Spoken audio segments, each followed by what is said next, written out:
ایران اور امریکہ کے درمیان معاہدے کو حتمی شکل دینے کے لیے قطری وفد تہران پہنچ گیا۔ دورے کا مقصد امریکہ اور ایران کے درمیان پیغامات کا تبادلہ جاری رکھنا ہے۔ العربیہ نیوز کا کہنا ہے امریکہ اور ایران کے وفود آج ورچوئل اجلاس میں مفاہمتی یادداشت پر دستخط کریں گے۔ اجلاس پاکستان اور قطر کی ثالثی میں ہوگا۔ پاسداران انقلاب کا کہنا ہے ایرانی فوج نے صدر ٹرمپ کا آج ڈیل پر دستخط کا دعویٰ مسترد کر دیا۔ پاسداران انقلاب کا کہنا تھا آج کسی معاہدے پر دستخط کا امکان نہیں۔ ایران کو نظر انداز کر کے علاقائی سیکیورٹی قائم نہیں کی جا سکتی۔ مشرق وسطی میں بننے والے نئے سیکیورٹی ڈھانچے میں تمام ملکوں کی شرکت ضروری ہے۔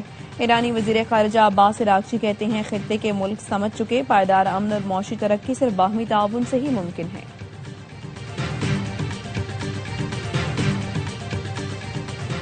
اور کراچی پاکستان کی معیشت کا مرکز ہے، ٹرانسپورٹ نظام کی بہتری ناگزیر ہے۔ عظیم پورہ فلائی اوور کا 1,56,20,00,000 کا منصوبہ 90 دنوں میں مکمل کیا گیا۔ وزیر اعلیٰ سندھ مراد علی شاہ کا افتتاحی تقریب سے خطاب، کہا عظیم پورہ فلائی اوور شہریوں کو محفوظ، تیز اور بہتر سفری سہولیات فراہم کرے گا۔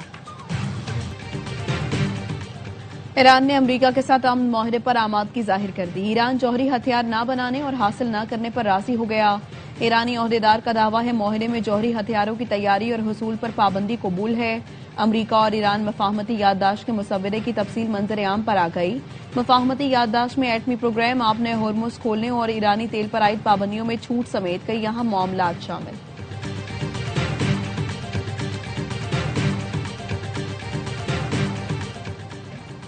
اسلام آباد معاہدے پر دستخط کا قریب آنا تاریخی لمحہ ہے، ایسے وقت میں جب عالمی توجہ پاکستان پر مرکوز ہے۔ آزاد کشمیر میں بے چینی کشمیر کوز اور پاکستان کی ساکھ کو نقصان پہنچا رہی ہے۔ Chairman Peoples Party Bilawal Bhutto Zardari کا کہنا ہے یہ صورتحال بھارت اسرائیل گٹھ جوڑ کو فائدہ اٹھانے کا غیر ضروری موقع فراہم کر رہی ہے۔ مظاہرین سے اپیل ہے اپنے احتجاج کو پرامن طور پر ختم کریں۔ نائب وزیر اعظم اسحاق ڈار کا ترک وزیر خارجہ حاکان فیدان سے ٹیلی فونک رابطہ، امریکہ اور ایران کے درمیان مفاہمت کی جانب حوصلہ افزا پیش رفت کا خیر مقدم۔ ترجمان دفتر خارجہ کے مطابق اسحاق ڈار اور ترک وزیر خارجہ نے امید ظاہر کی مثبت پیش رفت خطے میں امن و استحکام کی راہ ہموار کرے گی۔ پاکستان اور ترکی نے قریبی رابطے میں رہنے پر اتفاق کیا۔ نائب وزیر اعظم اسحاق ڈار کا مصری ہم منصب ڈاکٹر بدر عبدالعاطی سے بھی رابطہ، امریکہ ایران مفاہمت میں پیش رفت پر بھی بات چیت۔ پاکستان اور مصر نے قریبی رابطہ برقرار رکھنے پر اتفاق کیا۔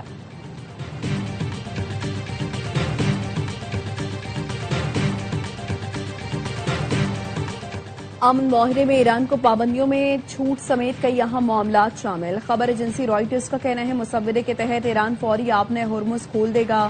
امریکہ ایرانی بندرگاہوں کی بحری ناکہ بندی ختم کر دے گا۔ امریکہ حتمی معاہدہ ہونے تک ایران پر کوئی نئی پابندی نہیں لگائے گا۔ امریکہ مخصوص وقت کے لیے ایرانی تیل پر سے پابندیاں ہٹا دے گا۔ امریکہ ایران کے منجمد $25 ارب کے اثاثے بھی علاقائی ملکوں کے تعاون سے بحال کرنے پر رضامند ہے۔ ایران جوہری ہتھیار حاصل نہیں کرے گا۔ حتمی معاہدے تک ایران یورینیم کی آزودگی روک دے گا۔ دونوں فریقین کی رضامندی کے بعد اگلے 2 ماہ میں حتمی بات چیت ہوگی۔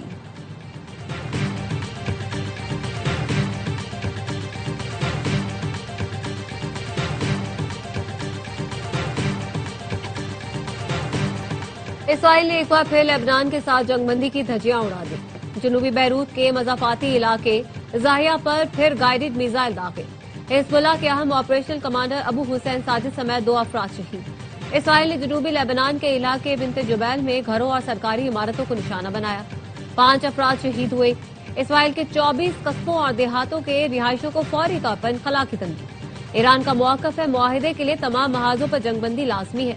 ترجمان ایرانی سیکیورٹی کونسل ابراہیم رضائی کا کہنا ہے صہیونی حکومت کو روک کر معاہدے تک پہنچا جا سکتا ہے۔ پاگل کتے کو روکنا ہوگا، یہ دستخط کی سیاہی خشک ہونے سے پہلے ہماری ٹانگ کاٹ لے گا۔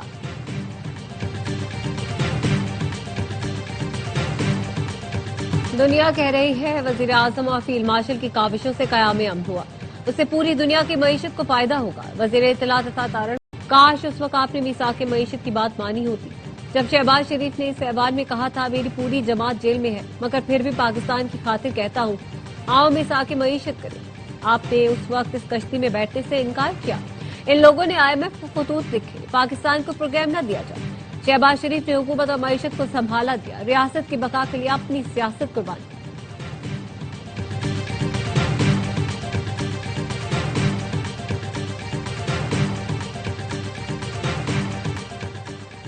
چکوال میں دوران ڈکیتی سی سی ڈی کی فائرنگ سے پاکستانی نیاد آسٹریلین بچی ہانیہ کی ہلاکت، گرفتار سی سی ڈی اہلکار کے خلاف مقدمے میں قتل کی دفعہ 302 شامل کر لی گئی۔ فائرنگ کے لیے استعمال کی گئی سرکاری گن برآمد، ملزم کو جوڈیشل ریمانڈ پر جیل منتقل کر دیا گیا۔ ابتدائی تحقیقات میں سی سی ڈی کی جانب سے ایس او پیز کی کئی خلاف ورزیوں کا انکشاف، اہلکار شجاعت نے بغیر وارننگ فائرنگ کی۔ قتل کے مقدمے کے باوجود ملزم کا جسمانی ریمانڈ نہیں مانگا گیا، عدالت نے جوڈیشل ریمانڈ پر جیل بھیج دیا۔ قانون کے مطابق گرفتار اہلکار کا جسمانی ریمانڈ حاصل کرنا ضروری تھا۔ تفتیشی افسر کا کہنا ہے ریکوری ہو گئی، اس لیے ملزم کے جسمانی ریمانڈ کی ضرورت نہیں۔ گولیوں کے خول ٹیسٹ کے لیے فورینزک لیبارٹری بھجوا دیے۔ مشترکہ تحقیقاتی ٹیم 2 روز میں واقعے کی حتمی رپورٹ سی سی ڈی سربراہ کو پیش کرے گی۔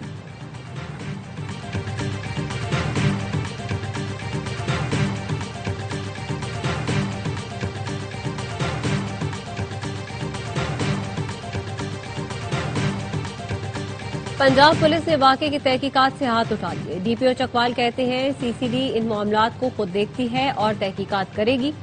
ایف آئی آر ہم نے درج کی، گرفتاری سی سی ڈی نے کی، وہی تفتیش کر رہی ہے۔ مقتول بچی کے نانا درج کی گئی ایف آئی آر سے غیر مطمئن، کہا کہ ہمارا نہیں پورے معاشرے کا مقدمہ ہے۔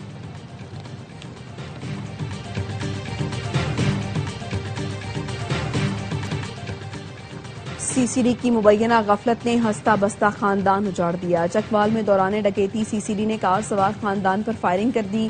پاکستانی نیاد آسٹریلوی خاندان فائرنگ کی زد میں آیا۔ 9 سال کی ہانیہ احمد جاں بحق، والد اور بھائی زخمی ہو گئے۔ ایف آئی آر کے مطابق عدیل احمد فیملی کے ہمراہ سی سی ڈی دفتر کے قریب سے گزر رہا تھا۔ مسلح شخص نے زیور دینے کے لیے کہا، اس دوران فائر کی آواز آئی۔ مسلح شخص نے گاڑی کے پیچھے چھپ کر فائرنگ شروع کر دی۔ عدیل احمد کے مطابق اس دوران میں نے گاڑی بھگائی، پیچھے سے آنے والی گولیاں مجھے، بیٹے اور بیٹی کو لگیں۔ بیٹی ہانیہ اسپتال جا کر دم توڑ گئی۔ اے آئی وائی نیوز کی خبر آسٹریلوی میڈیا نے بھی نشر کی اور بتایا آسٹریلیا میں آباد پاکستانی کمیونٹی اس اندوہناک واقعے پر سوگوار ہے۔ بجٹ میں عوام کو کوئی ریلیف نہیں دیا گیا۔ عوام مہنگائی کے بوجھ تلے دب چکے ہیں، 2 وقت کی روٹی مشکل ہو گئی۔ چیئرمین پاکستان تحریک انصاف بیرسٹر گوہر علی خان کا کہنا ہے ارکان پارلیمنٹ وزراء کی تنخواہوں میں بڑا اضافہ کر دیا گیا۔ حکمران عام عوام جیسی زندگی گزارے تو اعتماد اور عزت میں اضافہ ہوگا۔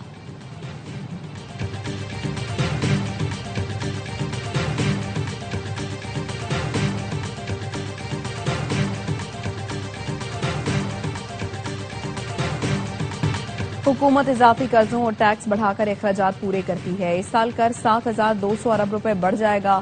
قرض بڑھنے سے اگلے سال سود بھی بڑھ جائے گا۔ عوام پاکستان پارٹی کے سربراہ شاہد خاقان عباسی کہتے ہیں معیشت کمزور ہوگی تو ملک بھی کمزور ہوگا۔ نظام کی بہتری کے لیے قانون کی حکمرانی اور اصلاحات کی ضرورت ہے۔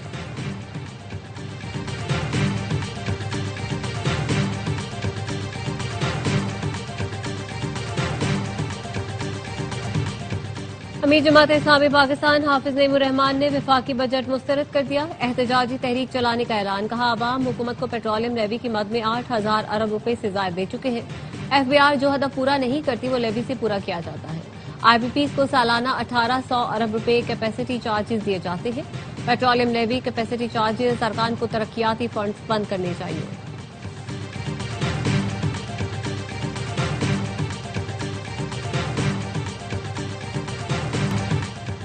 M Q M chairman doctor Khalid Maqbool Siddiqui اور مصطفیٰ کمال پھر آمنے سامنے۔ خالد مقبول نے کہا جبر سے نہیں ڈرے، اس کے غلاموں سے کیا ڈریں گے؟ ہم نہیں تم استعمال ہو رہے ہو، وہ ملے گا جو ایم کیو ایم چاہے گی۔ اوقات میں رہو، اپنا قد ایم کیو ایم سے چھوٹا رکھو۔ مصطفیٰ کمال کا جوابی وار، کہا سمجھا رہا ہوں سنبھل جائیں، قوم کو گروی نہ رکھیں، ہم سے مشورہ کریں، ہم سے کہیں ایک رات میں چیئرمین بنوا دوں۔ ٹچوں سے ڈرنے والے ہوتے تو بانی کے سامنے کھڑے نہ ہوتے، تم کیا ان سے بڑے بدماش ہو؟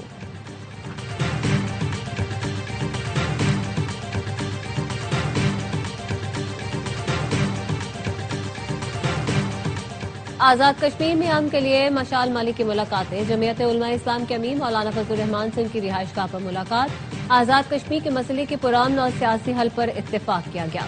مشال ملک نے امیر جماعت اسلامی حافظ نعیم الرحمان سے بھی ملاقات کی۔ آزاد کشمیر میں جاری بحران کے حل کے لیے جماعت اسلامی سے کردار ادا کرنے کا مطالبہ۔ حافظ نعیم الرحمان نے وفاقی حکومت سے بات کرنے کی یقین دہانی کروائی۔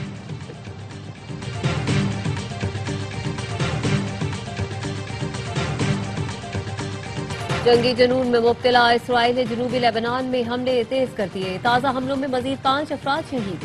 صہیونی فوج نے جنوبی لبنان کے علاقے بنت جبیل میں گھروں اور سرکاری عمارتوں کو نشانہ بنایا.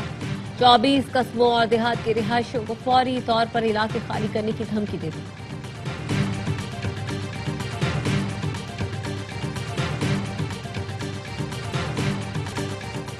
غزہ اور مغربی کنارے میں حالات تیزی سے خراب ہو رہے ہیں. اقوام متحدہ کے دفتر برائے انسانی حقوق نے اپنے رپورٹ میں خبردار کر دیا.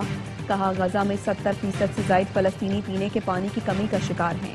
اس سال مغربی کنارے میں اسرائیلی آباد کاروں نے 1000 سے زائد حملے کیے. 230 سے زیادہ فلسطینی آبادیاں متاثر ہوئیں. ہزاروں فلسطینی گھروں کو چھوڑنے پر مجبور ہیں.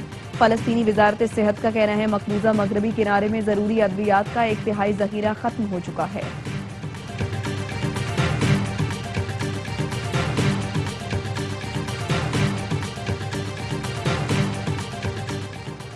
شمالی کوریا نے جوہری ہتھیاروں کے خاتمے کا امکان ہمیشہ کے لیے مسترد کر دیا. رائٹرز کے مطابق شمالی کوریا کی وزارت خارجہ کے ترجمان نے کہا ہے امریکہ اور اس کے ماتحت افواج کی جانب سے Democratic People's Republic of Korea کے خلاف بیان بازی بے معنی ہے جو جوہری ہتھیاروں سے لیس ریاست کی حیثیت متاثر نہیں کر سکتی. جوہری ہتھیاروں کے خاتمے کا معاملہ ہمیشہ کے لیے ختم ہو چکا.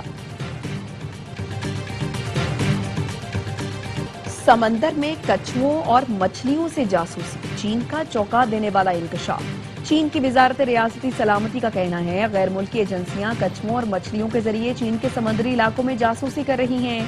کچھوے اور مچھلیوں پر سینسرز نصب کیے گئے ہیں. یہ جانور پانی کی درجہ حرارت، نمکیات اور بہاؤ کی سمت سمیت حساس معلومات حقیقی وقت میں جمع کرتے اور انہیں سیٹلائٹ کے ذریعے بیرون ملک منتقل کرتے ہیں.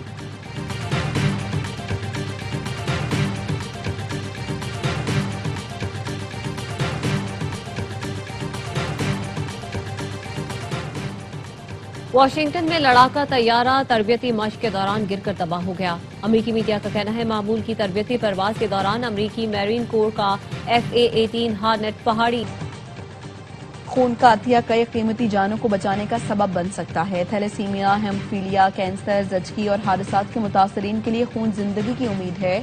انٹرنیشنل بلڈ ڈونر ڈے پر وزیراعلیٰ سندھ کا پیغام. وزیراعلیٰ پنجاب مریم نواز نے کہا رضاکارانہ طور پر خون عطیہ کرنے والے معاشرے کے محسن ہیں. پنجاب کو ملک کا پہلا باقاعدہ ورچوئل بلڈ بینک قائم کرنے کا اعزاز حاصل ہے. ورچوئل بلڈ بینک کے ذریعے ضرورت مند مریض کا رابطہ ڈونر سے ممکن ہوتا ہے.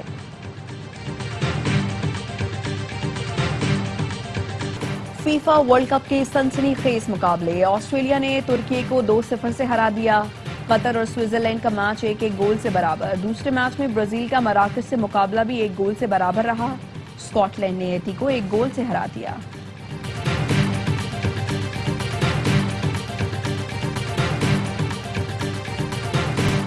گرانی کے ساحل پر فیفا ورلڈ کپ ٹرافی اور آفیشل لوگوں کی تصاویر توجہ کا مرکز بن گئی. سمیر شوکت اور ان کی ٹیم نے ریت پر فیفا ورلڈ کپ کی شاندار تصاویر بنا کر دل جیت لیے. سمیر شوکت کا کہنا ہے آج نے میری اور بلوچستان کے عوام کی فیفا ورلڈ کپ سے محبت کو دنیا کے سامنے پیش کر دیا. گرانی کے فنکاروں نے اپنی شاندار صلاحیتوں سے دنیا بھر میں بلوچستان کا خوبصورت رخ دکھا دیا.